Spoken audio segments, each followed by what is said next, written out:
Seja muito bem-vindo, seja muito bem-vinda ao programa Olho do Dono Engorda Mais. Eu sou o Marcelo Souza e hoje nós vamos conversar sobre o que você precisa saber, o que você precisa considerar sobre os alimentos da dieta para aumentar o lucro de 50% a 100%.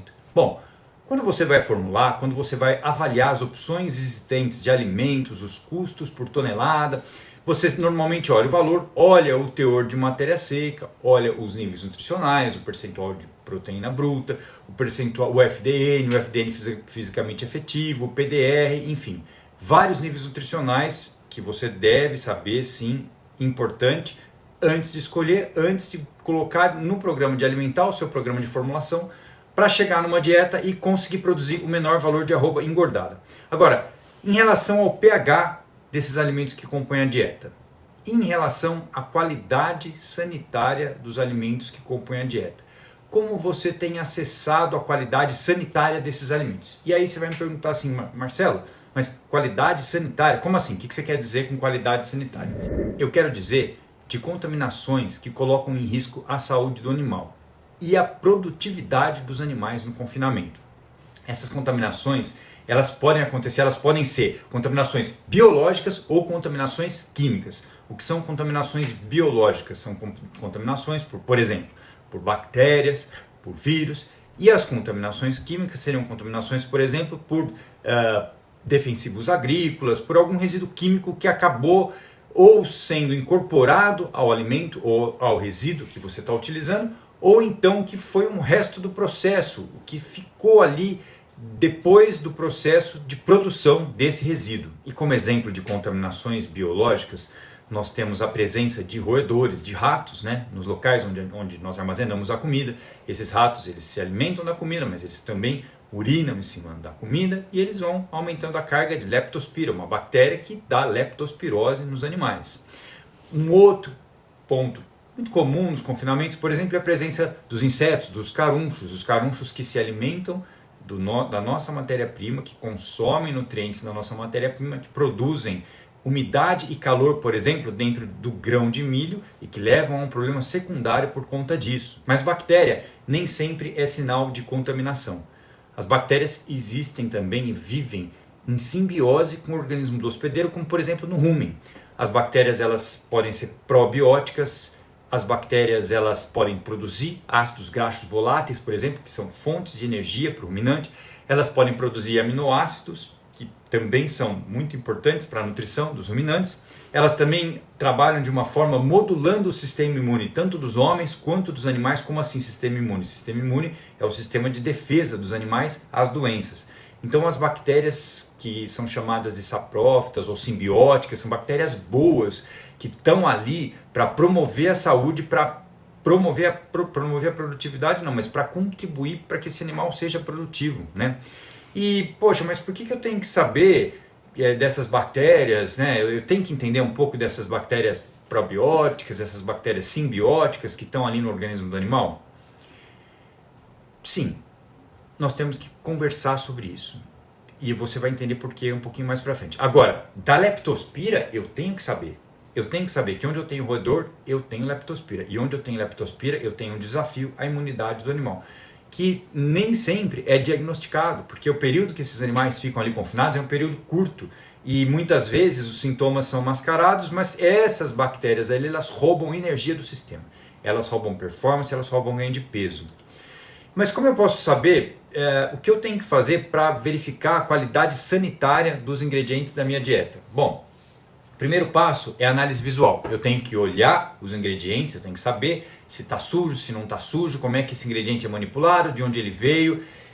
Muitas vezes eu tenho, nos confinamentos de larga escala, eu tenho muitos locais de depósito para monitorar, para acompanhar, e esse sim tem que ser um ponto de importância se eu quero acessar a qualidade sanitária dos alimentos que eu estou colocando para dentro do boi. Porque, por exemplo, se eu tenho em algum momento incorporação de água, né, dentro desses alimentos, eu posso ter podridão, posso ter mofo nesses alimentos. Não em todo aquele lote, mas uma parte dele.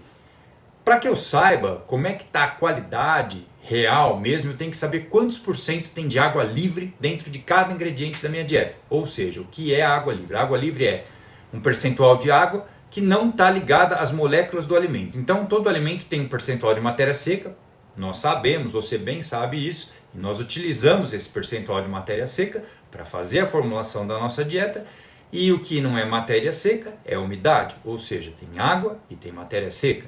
Dentro dessa água tem um percentual dela que é a água livre, que está presente nesses alimentos. E se eu tenho uma água livre que é chamada de atividade de água de 0,7, significa que 70% dessa água que não é matéria seca está livre dentro do alimento. E livre para quê? Livre para participar de reações metabólicas de fungos, de crescimento de fungos e crescimento de bactérias dentro do alimento. Então o primeiro passo é eu saber quanto eu tenho de umidade, quanto eu tenho de água livre. E aí eu vou olhar, por exemplo, eu vou dosar qual é a contaminação ou a quantidade ou a presença de micotoxinas dentro de cada componente da minha dieta. Aí eu já consigo saber o quanto esse alimento está contaminado pelas micotoxinas. Se eu tenho uma suspeita de contaminação por defensivos agrícolas ou se o meu confinamento está rodeado por lavoura em volta, eu deveria esporadicamente, se eu não tivesse sinal clínico, agora, se eu tiver um sinal clínico de problema de ganho de peso, eu deveria coletar várias amostras de todos os alimentos e dosar e pesquisar a presença dos principais defensivos agrícolas que eu utilizo na lavoura que está em volta. Porque a chance de ter spray desse material ou de qualquer tipo de contaminação, ela existe, então ela tem que ser checada.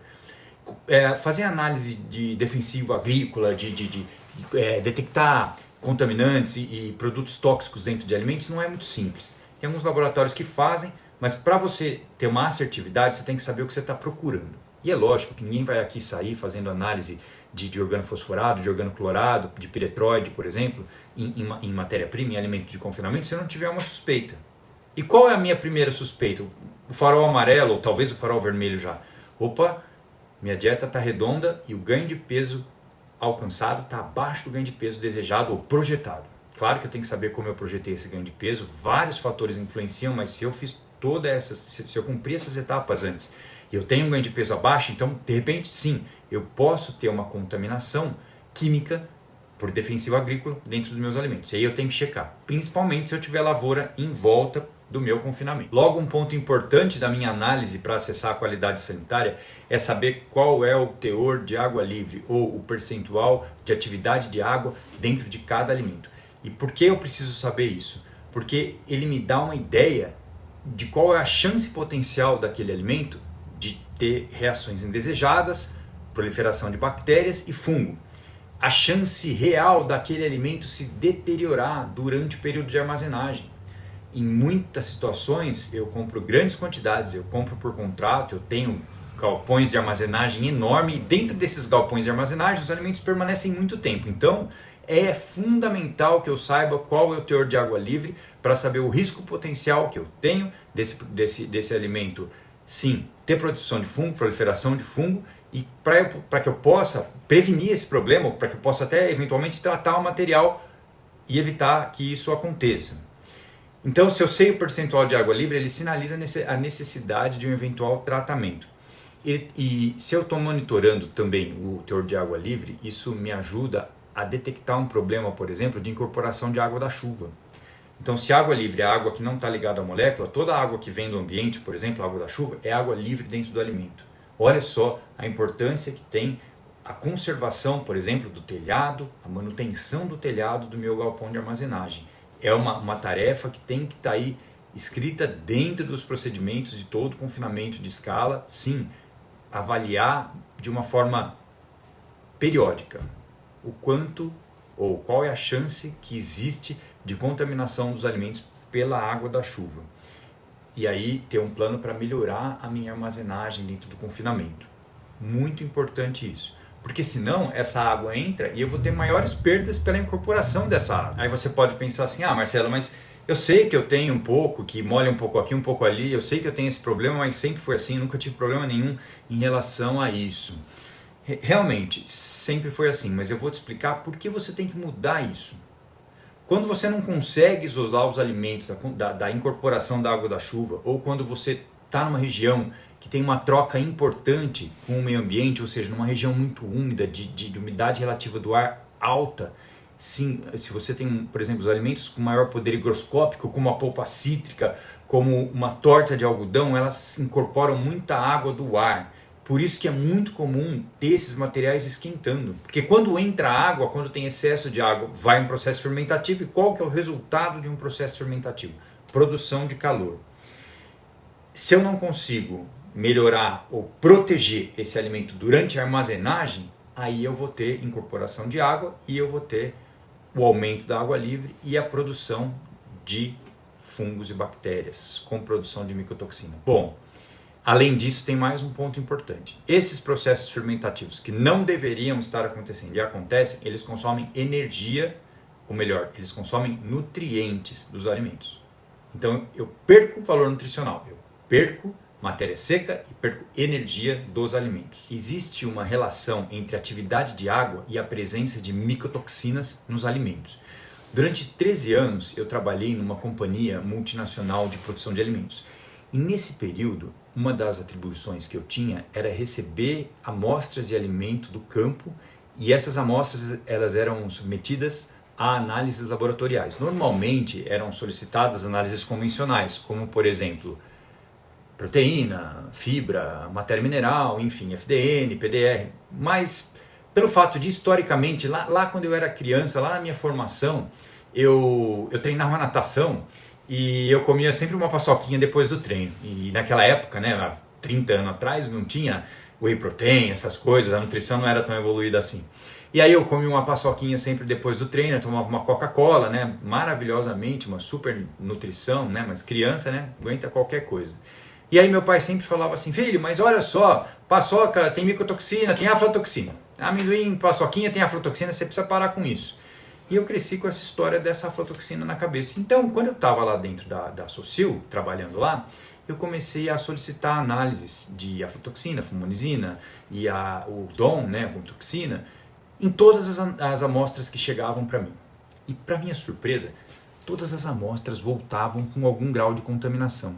E olha, eram dezenas de amostras por semana, e eu fiquei lá 13 anos. Então foi realmente, eu não sei quantificar, mas foi um número muito grande de amostras e todas elas eram contaminadas. E aí a gente vai entender um pouco por quê. Por que a gente tem a presença de fungo?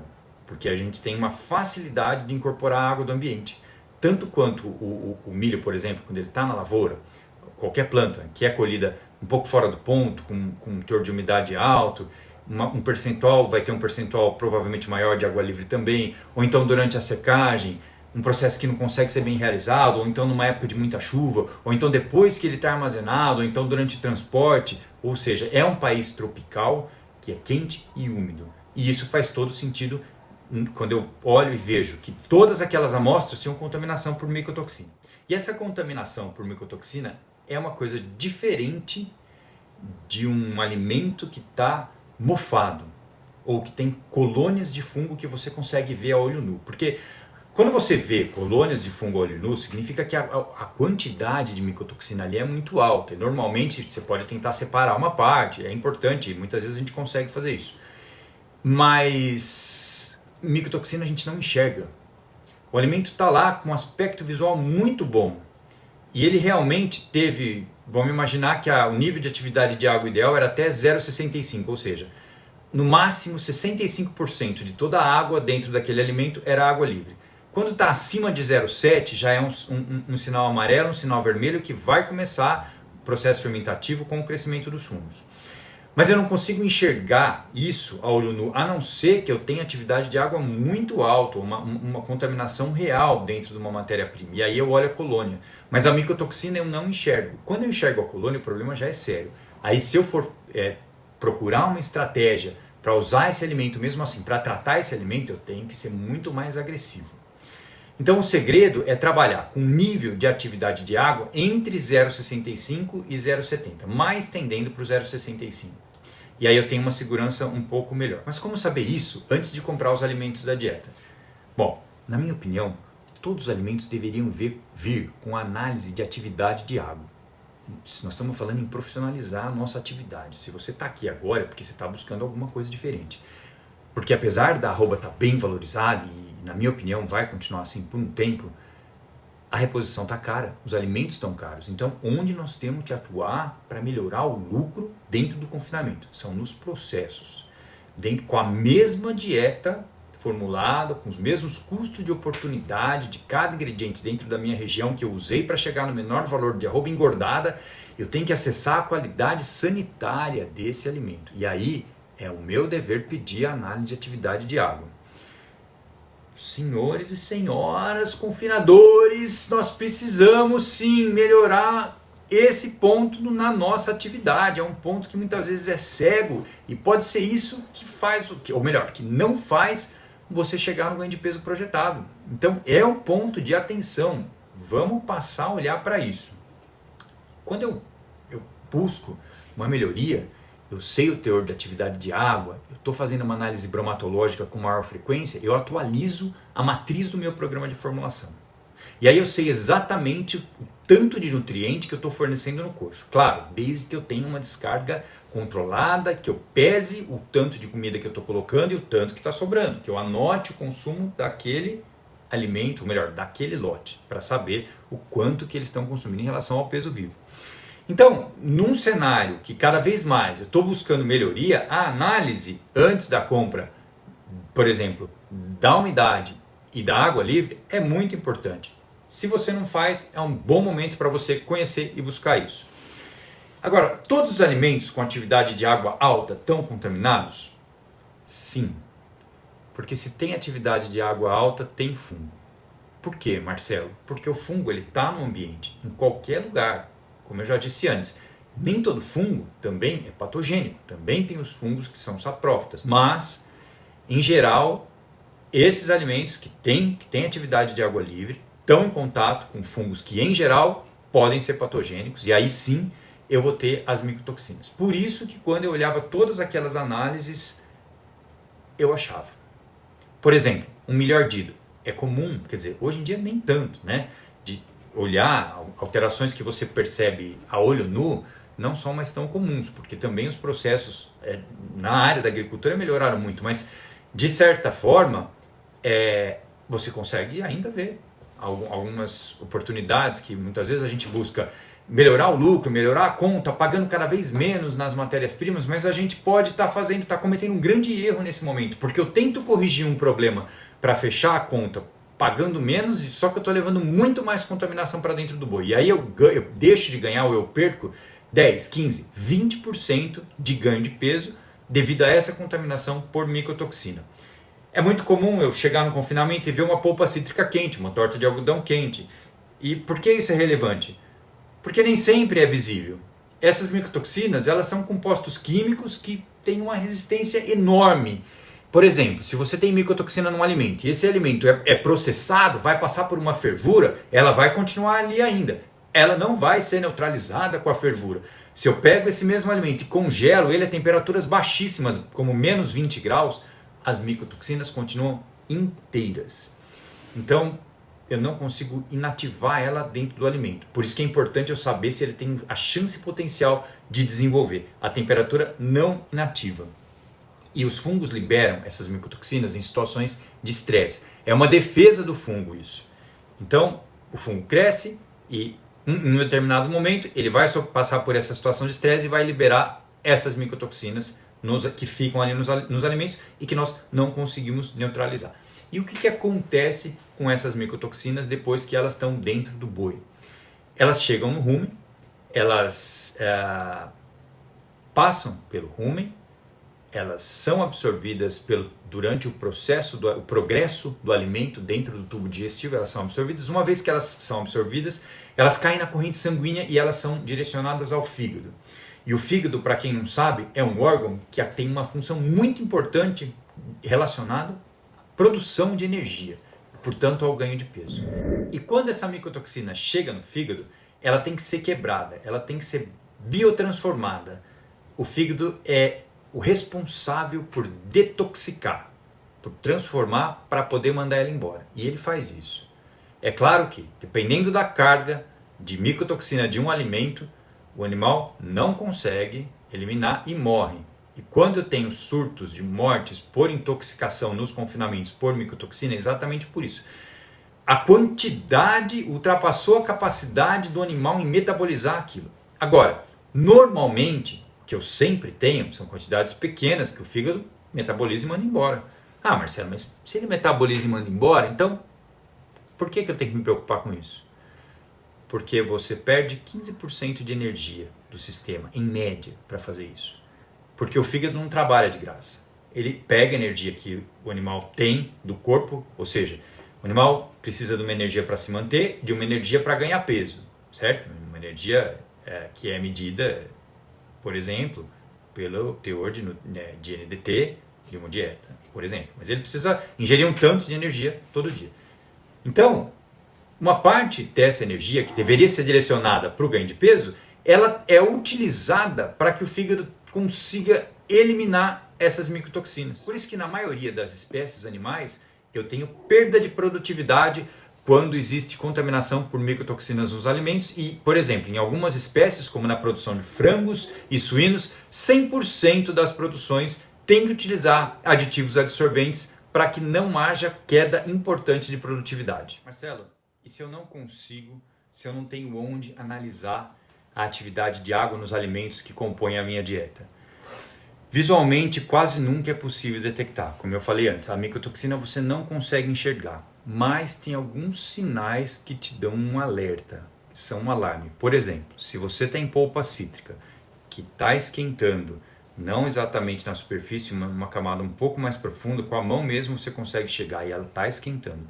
Se você tem uma torta de algodão que está esquentando, se você tem silagem, dependendo da maneira como você maneja essa silagem, ou seja, como você tira ela do silo, quanto tempo essa silagem demora para entrar na dieta dos animais, numa situação onde o meu silo é um pouco longe de onde eu faço a mistura, no confinamento, se você usa resíduo úmido de cervejaria, se você usa algum tipo de resíduo de amendoim, tem uma chance muito grande de ter micotoxina.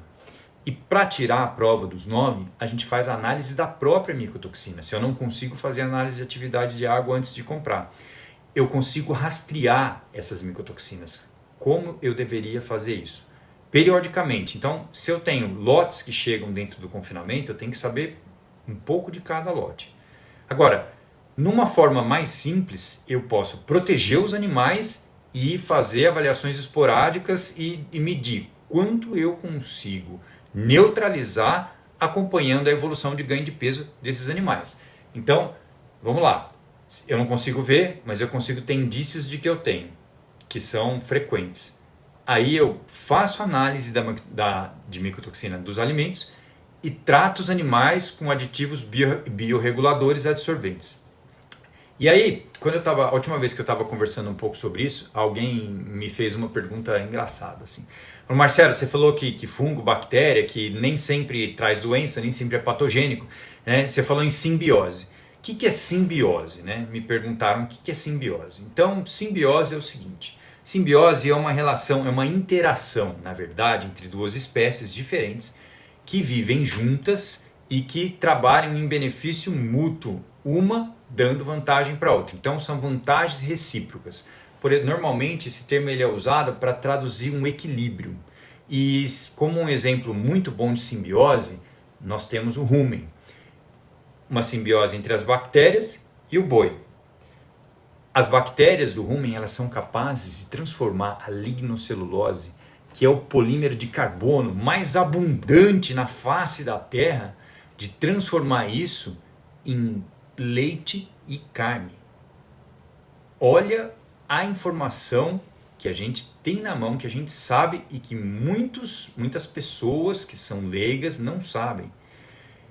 Se nós, seres humanos, comêssemos só planta, só capim, a gente estava ferrado, porque nós não conseguimos, nós não temos essas bactérias que digerem a lignocelulose. O boi tem, dentro do rumen. Então,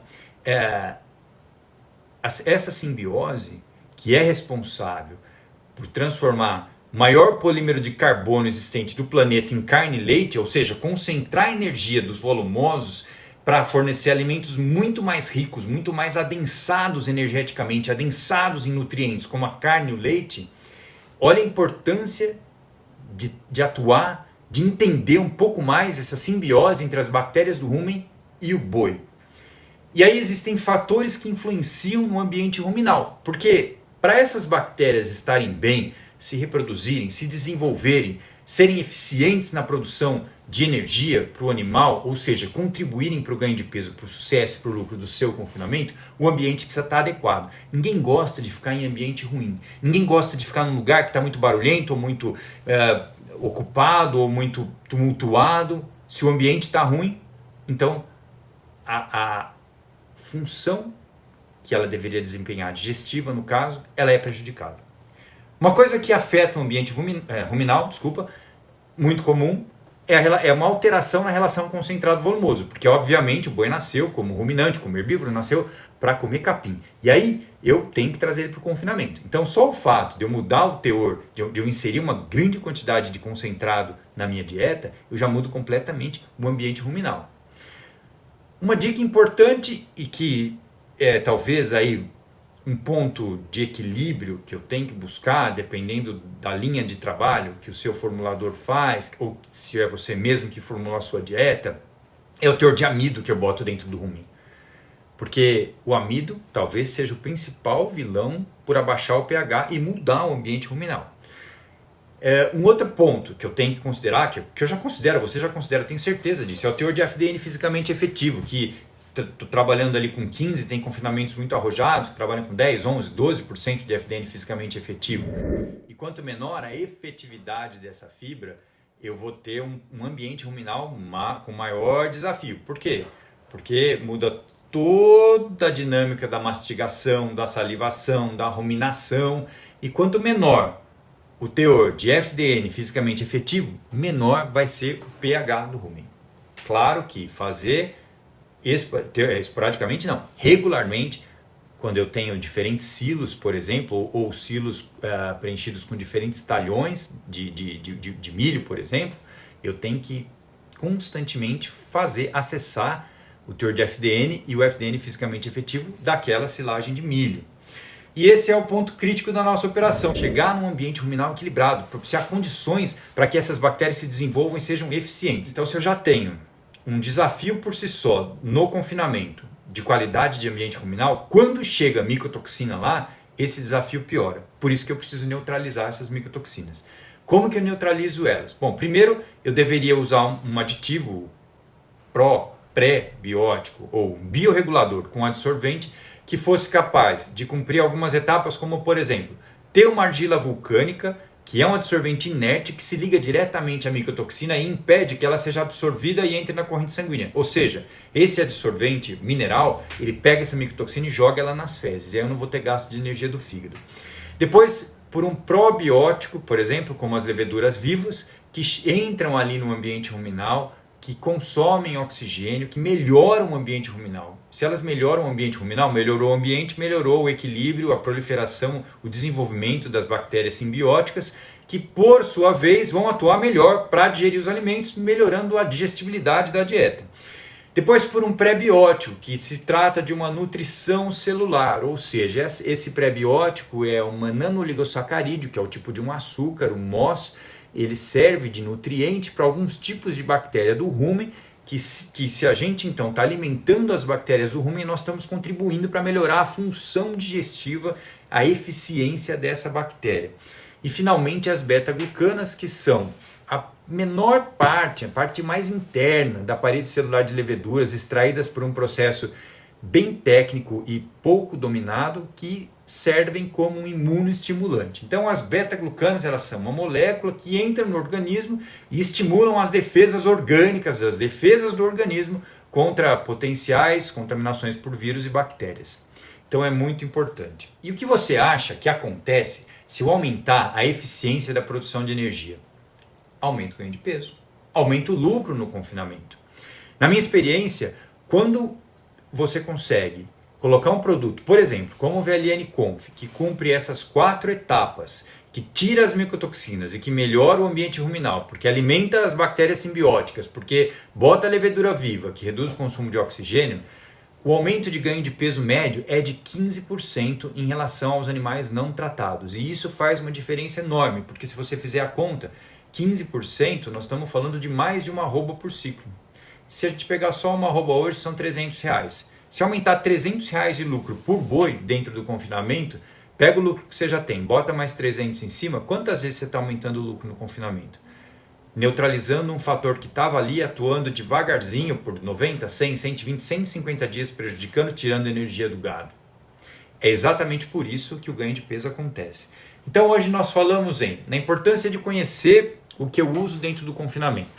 Lá no comecinho eu falei realmente em matéria seca, que você já faz, mas que é bom lembrar de quanto em quanto tempo eu tenho feito, como eu tenho coletado, qual é a minha matéria-prima que está armazenada no tempo, que está exposta à umidade, à chuva, como eu tenho feito essa análise de matéria seca, como eu tenho feito a análise de proteína, de PDR, como eu tenho alimentado a matriz do meu programa de formulação.